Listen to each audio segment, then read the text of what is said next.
Cinema అంటే something special ఉండి తీరాల్సిందే. కథనాల్లో తనదైన ముద్ర చూపిస్తూ ఉంటారాయన. అయితే తన సినిమాల్లో శృంగారం మిక్స్ చేయడంలో కమల్ రూటే సపరేట్. కమల్ సినిమాల్ని ఒక్కసారి పరిశీలించండి, ఏదోలా రొమాన్స్ మిక్స్ చేస్తూనే ఉంటాడు. లిప్ లాక్లకైతే లెక్కే లేదు. తాజాగా చీకటి రాజ్యంలోనూ తన విశ్వరూపం చూపించాడని టాక్. ఇదో యాక్షన్ థ్రిల్లర్. అస్తమాను ఫైట్లు చేజింగ్లే చూపిస్తే అంత కిక్ ఉండదని కమల్ ఫీల్ అయి ఉంటాడు. అందుకే ఈ సినిమాలో లిప్ లాక్లకు చోటిచ్చాడట. ఇందులో ఇద్దరు హీరోయిన్లు ఉన్నారు. త్రిష ఓ హీరోయిన్ గా కనిపిస్తే మధుశాలిని మరో హీరోయిన్ గా కనిపిస్తుంది.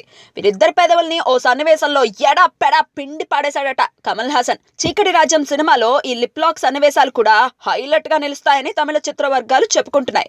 త్రిష చాలా కాలం తర్వాత లిప్ లాక్ సన్నివేశంలో కనిపించిందని, కమల్ అనేసరికి మధుశాలిని లిప్ లాక్ సీన్ లో జీవించి పారేసిందని తమిళ వర్గాలు గుసగుసలాడుకుంటున్నాయి.